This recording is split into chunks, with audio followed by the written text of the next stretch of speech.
स्वागत करता हूँ। बड़ा इमिनेंट पैनल है, बहुत अच्छी बात है, जिसमें अशोक जी भी हैं, जिनकी डांट से थोड़ा डर भी लगता है, लेकिन होना चाहिए, ऐसी ऐसी शख्सियत भी होना चाहिए। लेकिन सर आप इनकरेज मत हो जाइएगा डांटने के लिए मेरे इस शब्द से। मैं समझता हूँ कि आज कुछ हमें इम्पॉर्टेंट और रचनात्मक बातें सुनने को मिलेंगी। बिसेन साहब ढाल सिंह जी की विनम्रता हमेशा स्तुत्य रही है सर, प्रणाम करता रहा हूँ उसको लेकर। अशोक जी के बारे में हमेशा सुना है। मौसम जी हमेशा अपनी ऊर्जा के साथ रही हैं। हिना जी के लिए तो मैं हमेशा ही कहता हूँ कि कम देखे मैंने ऐसे चेयरफुल लीडर्स जिनकी हमेशा चेहरे पे मुस्कान होती है। और कावरे साहब की भी बात जो है, क्योंकि इनके लिए हमेशा मैंने सुना है कि ये बहुत ही एक डिसिप्लिन तरीके से और बहुत गहरी सोच के साथ काम करने वाले युवा राजनेता है। और दिलीप जी की तो पटेरे साहब माफ़ कीजिएगा, बटेरे साहब की तो लिगेसी दिलीप जी से आती ही है जी। और तमाम जो चीज़ें हैं वो आगे और बहुत रास्ते खोलती ही हैं और आगे आपको बहुत बेहतर तरीके से प्लेस करें आप सभी को। सबसे पहले हिना जी मैं आपकी तरफ आता हूं, फिर मौसम जी की तरफ आऊँगा, क्योंकि हिना नाम भी बहुत सुंदर है इनका और वैसा ही व्यक्तित्व भी है, और मौसम जी का नाम भी बहुत सुंदर है। महिलाओं के लिए सुंदरता और उनके एप्रिसिएशन से ही शुरुआत करनी चाहिए। गृहस्थ जीवन में प्रवेश के बाद मैंने ये सीखा है, आप सब भी अधिकतर लोग शायद सहमत होंगे मुझसे। बहरहाल हिना जी, किस तरह देखती हैं आप बालाघाट का विकास और क्या चीज़ें हैं जिन पर अब हमें फोकस करना चाहिए? शरद जी, सबसे पहले तो आपको बहुत बहुत धन्यवाद। आपने बालाघाट में दोबारा ये प्रोग्राम किया। फर्स्ट प्रोग्राम तो मैंने मिस कर दिया था, पर मैं खुश हूँ कि आज के इस प्रोग्राम में मैं हूँ। और बहुत देर से, काफ़ी लगभग 1-1.5 घंटे से हम आपका प्रोग्राम सुन रहे हैं और मुझे बहुत खुशी हुई कि एक अच्छा प्लेटफॉर्म आपने सबको दिया यहाँ पर, सभी लोगों को। जो क्वेश्चन आपने यहाँ रेज किया है, मुझे ऐसा लगता है कि एक जनप्रतिनिधि होने के नाते मैं बहुत ध्यान से सबको सुन रही थी और कहीं ना कहीं बालाघाट में जो भी संसाधन है कोई कमी नहीं है, सब प्रचुर मात्रा में है। और जो सबसे बड़ी कमी मुझे महसूस होती है पर्सनल लेवल पे, वो ये है कि यहाँ पर वो आज तक जो कमी रही है वो केवल एक लीडरशिप की कमी रही है। मैं उस बात को महसूस करती हूँ, क्योंकि आज अगर हम महाराष्ट्र की बात करें तो बहुत दूर ना जाएं, हम गोंदिया की बात करें, आज वहाँ पर एक लीडरशिप है प्रफुल्ल पटेल जी की। आज उनके चलते आज हमको गोंदिया एक अलग रूप में दिखाई देता है। मैं यहाँ से थोड़े बगल की बात करूँ, छिंदवाड़ा की, वहाँ एक लीडरशिप है कमलनाथ जी। उनके कारण आज छिंदवाड़ा एक अपने अलग रूप में, अपने अलग अंदाज में दिखाई देता है। बालाघाट में वो चीज़ नहीं है। संसाधन है, परिस्थितियाँ हैं, सब कुछ है, पर जो एक कमी है वो लीडरशिप की। और मुझे लगता है कि इस लाइन में जब मैं आ गई हूँ तो अभी हमारी जवाबदारी बनती है कि जो कमी हम महसूस कर रहे हैं उसको हम कैसे दूर करें।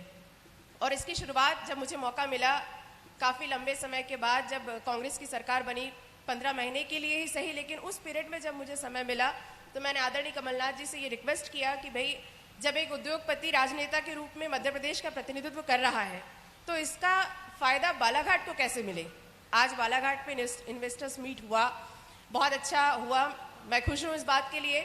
और मुझे खुशी है कि एक वो शुरुआत जो कमलनाथ जी के टाइम पर हुई थी, क्योंकि उस समय उन्होंने एक बात कही थी कि आप बालाघाट में क्या कर सकते हो, बालाघाट में उद्योगपतियों को आने के लिए क्या चीज़ें आपको चाहिए, वो उसकी पहले आप स्टडी करो और उसके बाद फिर आप आगे बढ़ो। और मैंने उस समय काफ़ी मेहनत किया था। उस समय हमारे कलेक्टर दीपक थे और काफ़ी उन्होंने भी बहुत मेहनत करी थी। और आज आप देखिए कि देर से ही सही, लेकिन एक अच्छी शुरुआत बालाघाट में हुई।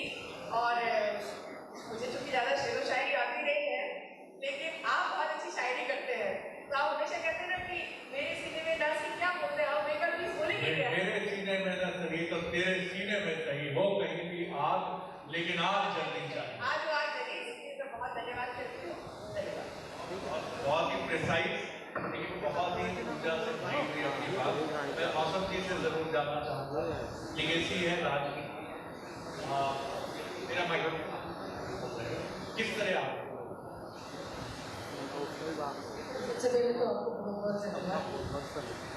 देखिए, हम जानते हैं बालाघाट मध्य प्रदेश के छोर में है और छत्तीसगढ़ और महाराष्ट्र से लगा हुआ है। वाकई जो संभावना है, सारी बातें जो एक मुझे प्रमुखता से चीज दिखती है, हमारे पास प्राकृतिक संसाधन रिसोर्सेज थे, लेकिन कुछ जो अप्रोच थी जिसके कारण मुझे इसमें बड़ी भूमिका ब्रॉडगेज की थी। और मुझे खुशी है कि 2014 से जब से नरेंद्र मोदी जी की सरकार के पश्चात जिस गति से परिवर्तन बालाघाट के विभिन्न तरीके से आए, जिससे ब्रॉडगेज की बहुत बड़ी भूमिका है। और हमारे जो मुख्यमंत्री माननीय शिवराज सिंह चौहान के द्वारा विभिन्न तरीके से युवाओं को प्रोत्साहित करना, महिलाओं को प्रोत्साहित करना, जिसके कारण आज जिसका एक बहुत बड़ा उदाहरण आज हम सबने देखा। दिन भर से हम इस इन्वेस्टर समिट में हम लोग सब रहे हैं, मैं भी सुबह से यहाँ पर थी।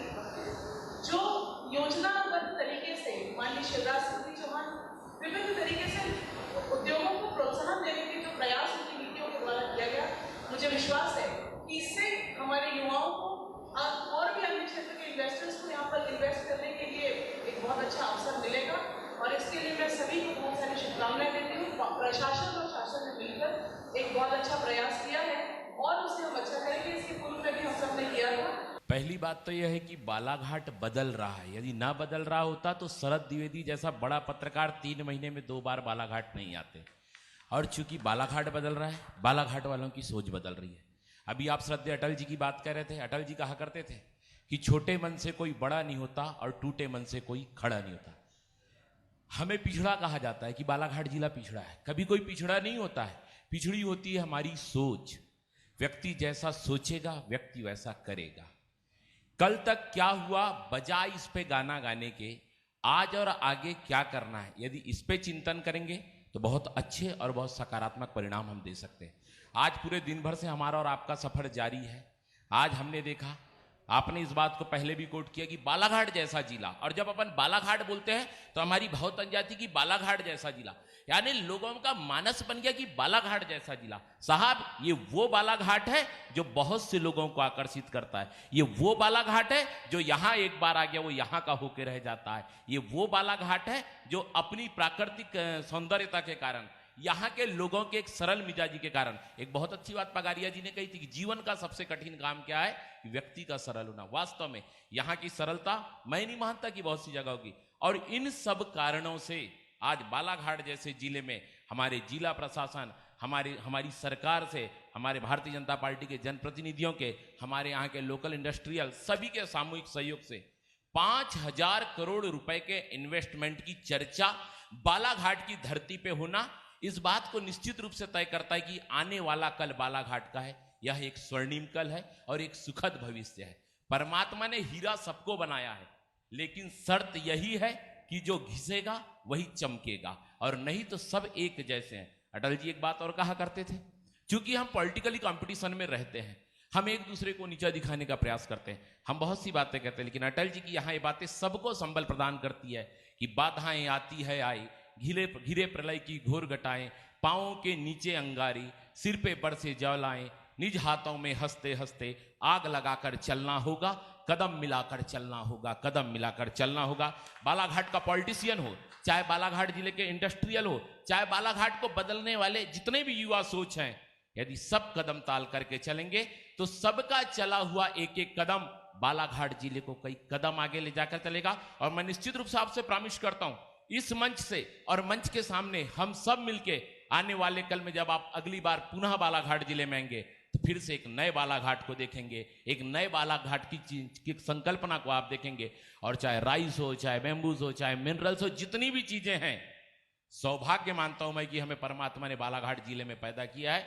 निश्चित रूप से बालाघाट जिले में जितनी अपार संभावनाएं प्रदेश के बहुत कम जिलों में है, और हम सब मिलकर के इसका दोहन करते हुए, इसका सकारात्मक उपयोग करते हुए एक स्वर्णिम बालाघाट तरासेंगे। धन्यवाद आपका, और पुनः इसी आशा के साथ कि अगले 3 महीने में फिर से एक मुलाकात जरूर हो, क्योंकि जो टच आज आपने दिया है, जिस दिशा में आज आपने हमको ले गया है, यदि यह प्रयास सकारात्मक रहा तो निश्चित रूप से आप सबकी कृपा से ये बालाघाट बहुत अच्छा होगा। धन्यवाद। बदलेगा बालाघाट। लगता है शरद भाई ने ठान ली है कि बालाघाट को बदल के ही रहेंगे। आज का जो इन्वेस्टर समिट बना है, ये पिछले जो आपका बालाघाट विकास के बारे में जो मीटिंग किया था, यहाँ लाइव कास्ट किया था, उसका असर है। उसके कारण कलेक्टर महोदय ने इंटरेस्ट लिया और यह इन्वेस्टमेंट समिट का आयोजन किया गया। बहुत संभावना है बालाघाट में, उच्च क्वालिटी के खनिज हैं, मैंगनीज है, कॉपर है, डोलोमाइट है, लाइमस्टोन है, ये बहुत सारे खनिज हैं। धान का कटोरा कहलाया जाता है और रिच फॉरेस्ट है। तो कोई कारण नहीं है कि यहाँ अच्छे उद्योग नहीं आएंगे। उसके लिए प्रयास की जरूरत है और ये प्रयास बहुत अच्छी तरह से हुआ है। पिछले सबमिट हुए हैं, 3 सबमिट हुए हैं, कोई असर नहीं, 0 सिफर। वह उसका आज का समिट का वो हालत ना हो, इस पर ध्यान रहे कलेक्टर महोदय। आपके प्रयास से आज का समिट हुआ है, इसके लिए बहुत बहुत आपको धन्यवाद। और ढाल सिंह भाऊ से मैं कहूँ कि बड़े मुश्किल से 2 साल मिलता है इनको जिले में। 2 साल समझने में ही चले जाते हैं, तब तक ये बाहर चले जाते हैं। कम से कम 1 साल इनको रोकें और यहाँ इंडस्ट्रियलाइजेशन करें और अच्छे से अच्छे इंडस्ट्रियल, क्योंकि ये समझ गए हैं, ये सोच लिए हैं और इन्होंने उस तरह से आज का सबमिट किया है। बहुत संभावना है यहाँ की और मैं चाहूँगा कि अच्छी इंडस्ट्री यहाँ आए। त्रिवेदी ग्रुप ने बहुत काम किया है, शुरू से रमणिक लाल जी त्रिवेदी के साथ में मैंने काम किया है। बहुत अच्छे संबंध थे हमारे, बच्चा अच्छी सोच थी उनकी, बहुत आगे बढ़ाने की और लोगों को भी आगे बढ़ाने की सोच थी। उनके लड़कों ने काफ़ी कुछ संभाल लिया है और मैं समझता हूँ महाराष्ट्र और मध्य प्रदेश दोनों के प्राइवेट सेक्टर में सबसे बड़ा खनिज उद्योग इनके पास में है। बहुत मायने रखता है इसका। वैद्य साहब ने काफ़ी कोशिश की है इस समिट के लिए, उसमें भी साधुवाद के पात्र हैं। और इसी तरह मैं पिछले वक्त टारगेट थे भाई दिवाकर जी, डॉक्टर दिवाकर जी, शिक्षा के क्षेत्र में काफी काम किया है इन्होंने, क्रांति लाई है, पर क्रांति अधूरी है। आज भी मेरा चैलेंज है उनको, तो उन्होंने कहा है कि मेडिकल कॉलेज यहाँ लाएंगे, अभी तक उसका कुछ असर दिख नहीं रहा है। फिर मैं कहूँ कि मेडिकल कॉलेज आ जाए तो शिक्षा क्षेत्र में बहुत अग्रणी हो जाएगा हमारा बालाघाट जिला। तो साधुवाद देता हूँ मैं आपको जिन्होंने बहुत प्रयास किया है, और कलेक्टर महोदय को देता हूँ, भाई धुर्वे जी जो इंडस्ट्री डिपार्टमेंट से डायरेक्टर आए थे उनको भी देता हूँ, और ढाल सिंह भाऊ को। सभी कृषक पृष्ठभूमि से और मध्यम परिवार, छोटे परिवार से आए हुए लोग हैं जो इस लाइन में सब बैठे हैं, इसलिए हमारी सोच हो सकती उतनी आगे नहीं रही है।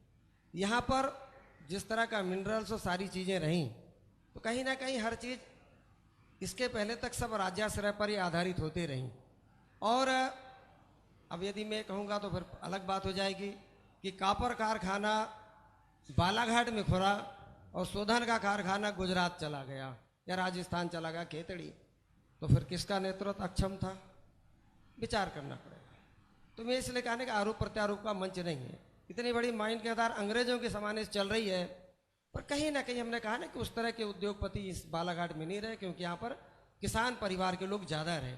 कुछ ही लोग जो निश्चित रूप से जिनका डीएनए में व्यवसाय है, ऐसे लोग आए और धीरे धीरे सभी जिलों में जाकर के इन्होंने व्यवसाय प्रारंभ किया। तो जिन लोगों को इस तरह से व्यवसाय करते आता, और किसान परिवार उद्योग करने से डरता है, समझ भी नहीं होती है, इसलिए जिनको समझ रही वो उद्योग में आगे आए। अब धीरे धीरे हमारी पीढ़ी तक तो लोग खेती पर ही आश्रित रहे, इसके बाद निकल करके जब आगे आए तो हमने समाज को दिशा देने का काम किया।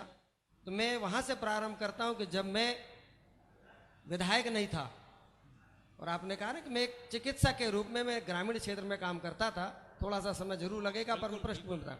मैं जब प्रैक्टिस करता था तो उस समय पर एक गरीब की 2 रुपए का भी उसका यदि इलाज करता था तो देने को पैसे नहीं होते थे, और तब मजदूरी 10 रुपए होती थी, चलने के लिए सड़क नहीं, पढ़ने के लिए स्कूल नहीं, बहुत सारी कमियां थी। तब मन में भाव आता था कि इसके जेब में पैसे कैसे आएंगे। जब इसके जेब में पैसे आएंगे तो मुझे पैसे देगा। और यही आज मोदी जी का मंत्र है क्या कि आत्मनिर्भर भारत बनाना, तो उस गरीब को भी आत्मनिर्भर बनाना पड़ेगा। और इसीलिए उसकी जेब में इतना पैसा देने का काम, उसको सक्षम बनाने का काम कर रहे हैं। इसलिए जब आत्मनिर्भर बनाना, तो इसलिए जब मैं पुनः कह रहा हूं कि विधायक नहीं बना, उसके पहले मैंने उन ग्रामीण विकास की ओर सबसे ज़्यादा ध्यान दिया। ये जितना आज आपने समिट में देखा, चाहे वो मछली पालन का काम हो, चाहे वो आपके बांस के उसके काम हो, चाहे आपने, खैर यहाँ मैगनीज है, सिवनी जिले में नहीं है, क्रेशर का काम था, मैं आगे उस पर आऊँगा। मैंने ग्रामीण क्षेत्र में क्या कर सकते हैं किसान को संपन्न बनाने के लिए, तो उसको मछली पालने के काम से लगाया, उसको मुर्गी जो जैसे कर सकता है मुर्गी पालने के काम से लगाया, किसान है तो गाय पालने के काम से लगाया, अच्छी खेती कैसे बढ़ेगी, जैविक खेती कैसे करेगा उसकी चिंता पे लगाया, किसान को और आमदनी कैसे, उसको लाख के उद्योग पे लाया। आज जो इतना लाख का ऑर्नामेंट देख रहे थे, इसकी 75% पूर्ति बरघाट से होती है। आज जो लाख यहाँ आती बालाघाट में भी हो सकती है, यानी बरघाट अकेला केवल एक विकास खंड है जहाँ की पूर्ति हम बालाघाट की पूरी करते हैं। और आपका रांची तक हमारे यहाँ की लाख जाती है। उस समय पर 5 रुपये किलो लाख बिकती थी, आज लगभग उसका रेट 300-350 रुपये किलो है। तो किसान को अतिरिक्त आमदनी का किया। फिर किसान के लिए आवश्यकता चाहिए तो उसको सिंचाई के साधन। मेरे यहाँ इतने बड़े तालाब नहीं, पानी सब सिवनी में गिरता है, मिलता पूरा बालाघाट को है। जितने तालाब बने सबका पानी बालाघाट को ही आता है। तो स्टोर पानी हमारे आज पानी नहीं गिरा तो बहन गंगा में पानी नहीं दिख रहा है, पानी सिवनी में गिरेगा तो पानी बालाघाट में दिखेगा। त्रिवेदी जी ने कहा ना, सिवनी पसंद नहीं आया, वो अलग हो सकता है, पर आया सब कुछ उधर से बह के इधर है। तो इसीलिए विकास भी इस जिले का ज्यादा हुआ तुलनात्मक सिवनी के। फिर भी सिंचाई के क्षेत्र में हमने छोटे छोटे तालाब बनाना, स्टैप डैम बनाना, इस सारे वृक्षों का लगाना, बांस को लगाना। पूरे पंचायतों में मैंने वृक्षारोपण का काम करा, बांस का काम कराया। आज मेरे यहाँ का किसान हर साल बेचता है, पंचायतें 8-8, 10-10 लाख का बांस पंचायतें बेचती हैं। ऐसा नहीं है, मैंने रोजगार देने। तो एक बांस यदि किसी की डेथ हो जाती थी तो उसको फॉरेस्ट डिपार्टमेंट से 2 बांस मिलना कठिन होता था, क्योंकि साल में एक ही बार बिकता था। आपको अच्छे से याद है। तो ये बांस लकड़ी खेती कराने का सारा काम करा है। और फिर जब 90 में अवसर मिला तो इसको और तेजी के साथ आगे बढ़ाने का काम किया। इंफ्रास्ट्रक्चर डेवलपमेंट जब तक नहीं होगा तब तक हम बालाघाट और सिवनी में रेल हमारे पास अंग्रेजों के ज़माने की थी, पर वो रेल हमारे पास जो थी वो नैरो गेज थी। उस ज़माने में अंग्रेज उस नैरो गेज से व्यापार करते थे। जब बरघाट सिवनी बालाघाट बढ़ा, ब्रॉड गेज होगा तो यहाँ उद्योग आएंगे, क्योंकि हम छोर पे हैं, मिडिल इंडिया में हैं। और इसीलिए मेरा हमेशा से मानने रहा कि जब तक इंफ्रास्ट्रक्चर डेवलपमेंट नहीं होगा, सिवनी से नेशनल हाईवे जाता था और बाद में जिसका उल्लेख आपने किया, आज कितना खूबसूरत आपका वो सड़क बनी है। और जिस मोगली लैंड का भी कोचर जी उल्लेख कर रहे थे, वो पैंच में भी हमने बनाया। उसकी जन्मस्थली जो है वो सिवनी जिला है। और उसके नाम से जब मुझे शिक्षा मंत्री बनने का अवसर मिला तो मोगली के नाम से मोगली उत्सव हर साल पैंच नेशनल पार्क में बच्चों को मनाने का हमने कार्यक्रम प्रारंभ किया, एक मोगली को पहचान दी। तो इस तरह से जब जीवन में अवसर आए तो उन सारे कामों को करने का प्रयास किया, जिसके साक्षी हमारे सरस्वार जी हैं, हम लोग साथ में विधायक रहे हैं। तो जब अवसर मिला तो उसको भुनाने का भी काम किया। और आज जब आप सबके आशीर्वाद से बालाघाट का सांसद के रूप में अवसर मिला तो मैं शुरू दिन से इस बात के लिए लगा। कलेक्टर इस बात के साक्षी हैं कि हम बालाघाट में कितने तरह के उद्योग ला सकते हैं। मैंने कहा इतना मैग्नीज होता है तो हम बालाघाट में केवल गिनती के 2-3-4 हमारे पास फेरो मैग्नीज के प्लांट है, तो क्यों नहीं हम बालाघाट में ज़्यादा लेके आए। तो एक मैग्नीज आधारित उद्योग है हमारे पास, HCL का कुछ उद्योग हो, पर यहाँ लगता है कई बार ढुलाई की दिक्कत है। उपवा प्लांट है, उपवा हमारे पास है, पर चूंकि उसका आवागमन नहीं है, केवल भरवेली तक होता है। एक हमारे पास तिरोड़ी माइंस है जहाँ आपका क्षेत्र है, तो आज उसको भी रेल के माध्यम से उसको डेवलप किया था। सीधा माल उसका हमारा जा सकता है, एक अच्छा रेक पॉइंट वहाँ बना। अब हम वहाँ से दुनिया के किसी भी कोने में भेज सकते हैं, पर हम उत्पादन करें और बाहर भेजें तो केवल उत्पादन नहीं करें, उसको प्रोसेसिंग भी करें, ये मन में हमेशा इसका भाव रहता था। और उसको मूर्त रूप देने के लिए हमारे कलेक्टर दीपक आर्य जी ने पूरी मेहनत करी। इसी तरह मैं कहता था कि एग्रीकल्चर में हम बहुत काम कर सकते हैं, पर कई बार माफ़ करना, कहना नहीं चाहूँगा पर कहना पड़ रहा है कि कई बार हमारी नीतियों के कारण भी हमारा व्यवसाय कहीं ना कहीं गड़बड़ होता है। पर अब कई बार वो मैं आपकी राजनीतिक बेबाकी के लिए मैं अप्रिशिएट करूंगा आपको। कई बार राजनीतिक प्रबंध में फंस जाता है और उसका नुकसान हमारे उद्योगपतियों को होता है। तो नीति हमेशा ऐसी होनी चाहिए कि जिसमें सबका भला हो, सरकार का भी हो, जनता का भी हो, उद्योगपति का भी हो। तो निश्चित रूप से आज इतना बड़ा बालाघाट जिले में 200 से ऊपर राइस मिलें हैं, इतना हम सब कर सकते हैं। यहाँ का बासमती का चावल, यहाँ का चिन्नौर का चावल विदेश हमारे कटंगी के चौरड़िया जी बेचा करते थे, पर बीच में कहीं ना कहीं कुछ तरह का जब गड़बड़ियाँ होती हैं तो फिर नुकसान होता है। इसलिए जब कभी ज़्यादा लोभ हो जाता है, लालच में आते हैं तो उसका नुकसान भी आता है। तो इसलिए ईमानदारी से किया गया व्यवसाय हमेशा ठीक रहता है। तो इस व्यवसाय में खेती की बहुत गुंजाइश है। अभी मोदी जी ने कहा कि भाई हमको लोकल को वोकल करना है, तो यहाँ क्या पैदा होता है उसी को चिंता करें। तो आज हमने जैसा बांस के उद्योग की बात करी, भारत सरकार इसमें 50% का पूरा अनुदान दे रहा है, और जैसा अभी पिछले वक्ता ने कहा उसके जानकारी नहीं है। और इसके पहले भी मैंने जब भी आपसे कहा कि भारत सरकार की बहुत सारी अनुदान की योजनाएं हैं, पर जनता तक जानकारी नहीं होने का अभाव है। जो हम जनप्रतिनिधियों को या प्रशासन के लोगों को जनता तक दें तो उसका लाभ लें। एक मीठी क्रांति के बारे में बात करें जिसका बहुत बड़ा मार्केट है हमारे पास, चाहे वो पेंच हो चाहे काना हो, राष्ट्रीय स्तर नहीं अंतर्राष्ट्रीय स्तर पर हम उसको कर सकते हैं। और वह मधुमक्खी पालन का काम बहुत आसानी से करा सकते हैं, किसान अतिरिक्त आमदनी। तो काम बहुत है पर करना हमें पड़ेगा। पर हमारी इच्छा क्या होती, कोई बाहर का व्यक्ति आ जाए, मुझे नौकर बना ले, मुझे नौकरी दे दे। और हम कहते हैं, और हमारी सरकार मोदी जी कहते हैं, तुम मालिक बनो और दुनिया को नौकरी देने वाले बनो, खुद मालिक बन के लोगों को करें। ये सरकार की इच्छा है। और इसलिए आत्मनिर्भर भारत बनने की दिशा में ये एक प्रयास है कि इस दिशा में यहीं के लोगों को रोजगार दें, आगे बढ़े। ठीक है, बड़े छोटे उद्योगों के लिए MSME भी है, तो इसका कहीं ना कहीं हम और प्रचार प्रसार करेंगे। यहाँ के लोकल लोगों को उद्योग दें, यहाँ के लोकल लोगों को छोटे छोटे व्यवसाय दें। अब वो 10,000 से लेकर 10 करोड़ और 100 करोड़ 1000 करोड़ तक का भी उद्योग हो सकता है। इसकी जितनी क्षमता, जिसकी जितनी समझ, वो उसमें अपने आप को पारंगत करे, उसका अनुभव जान ले और आकर के सरकार का लाभ ले। सरकार और प्रशासन सारे लोगों की मदद करने के लिए बैठी है। केवल अपने उद्देश्य को पहले तय करना पड़ेगा कि मुझे क्या करना है। सर, मैं कल इतना ही कहना चाहता हूँ। बहुत बहुत मैं धन्यवाद। सर बहुत धन्यवाद करता हूँ। 2 बातें आपकी मेरे जहन में अटकी हैं। पहली चीज़ तो बहुत बेबाकी से उन्होंने माना है कि कई बार कुछ नीतियाँ ऐसी होती हैं जो जैसी होनी चाहिए शायद वैसी नहीं हो पाती। ये हर सरकार की चुनौती होती है और फिर उसको दुरुस्त भी किया जाता है। दूसरी बात जो मुझे बहुत इम्पॉर्टेंट लगी कि ये किसानों का शहर है। अब जब तक किसान उद्योगपति नहीं बनेगा तब तक नहीं होगा सर। तो ये जितने किसान यहाँ हैं उन सब के लिए भी एक चुनौती है। राजनेताओं के लिए आप कुछ और मत सोचिए, ये आपके लिए ज्यादा बड़ी चुनौती है। जो भी खेती किसानी करते हैं आपको उद्योगपति होना, मालिक बनना पड़ेगा, तब आप बालाघाट की तकदीर और तस्वीर को बदलने में अपना विनम्र योगदान दे पाएंगे। कंक्लूड कर रहे हैं हम इस सत्र को, काफी समय हो गया। कांवरे जी की तरफ मैं आ रहा हूं कि वो अपनी बात रखें और एक युवा राजनेता के नाते सब बहुत उम्मीद से उनकी तरफ देखते हैं। जी कांवरे जी। धन्यवाद सरस जी। बंसल न्यूज को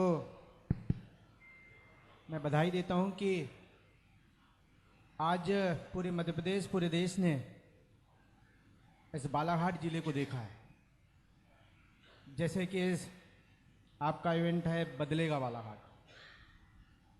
मैं उस विचारधारा से आता हूं जहां पर कहा जाता है कि कोशिश करने वालों की कभी हार नहीं होती और लहरों से डर का नौका पार नहीं होती।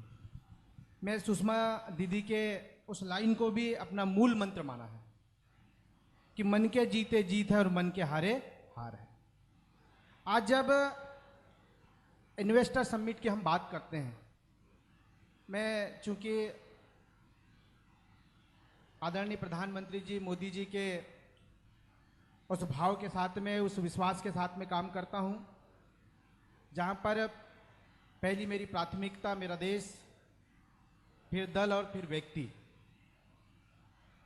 जब इस पर मैं जाता हूं तो मेरे ध्यान में आता है इस इन्वेस्टर मीट में जब आज बहुत सारे लोग यहाँ पर अनेक अनेक चर्चा भी किए, पुराने समय की भी बातों को हमें ध्यान दिलाए, लेकिन मैं सभी लोगों को इस बात को विश्वास में लाना चाहता हूं कि मैं उस पृष्ठभूमि से आता हूं जहां पर सबका साथ और सबका विकास और सबका विश्वास जीतकर काम करना चाहता हूं।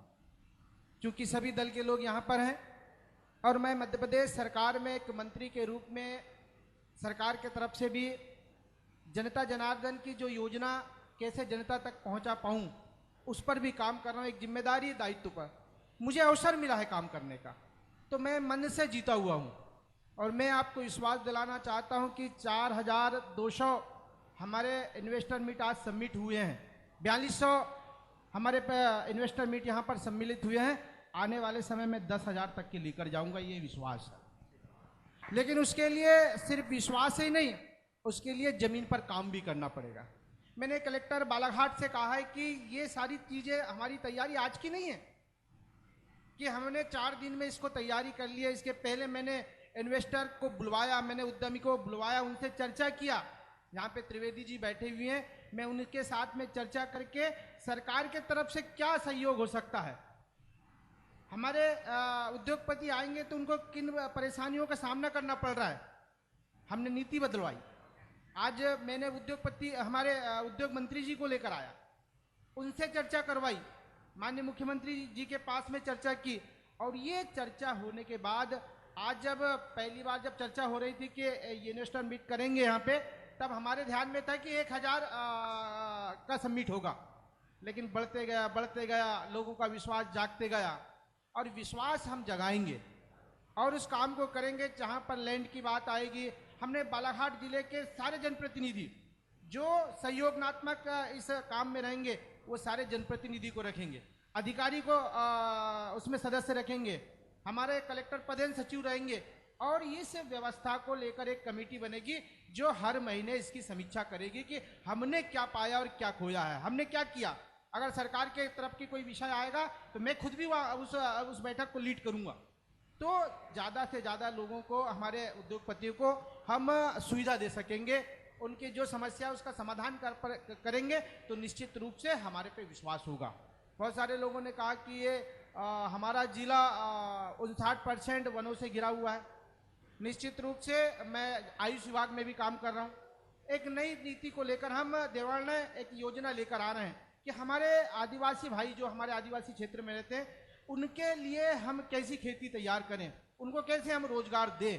तो हमारे परस्पर हमारी जो जड़ी बूटियां हैं, जो हमारी औषधियां हैं, हम उनकी भी खेती कराना चाहेंगे, हम उनको मार्केट भी देना चाहेंगे, और मार्केट दे के उनको रोजगार देने का हम काम उसी स्तर पर, जो लोकल में वोकल, हम उसी व्यवस्था देंगे और उसको मार्केट देके हम अपने मध्य प्रदेश के लिए आयुष विभाग के मेडिसिन जो हमारी औषधि है वो बनाने का भी हम काम करेंगे। अभी वेलनेस की बात चल रही थी कि हम पर्यटन के क्षेत्र में कैसे हम लोगों को, इसे बालाघाट जिले की हम बात करते हैं, तो हमने पर्यटन के साथ में हमारा विभाग भी, हम एक पंचकर्म लेकर आएंगे ताकि हमारे उस क्षेत्र के लोगों को हम रोजगार दे सके।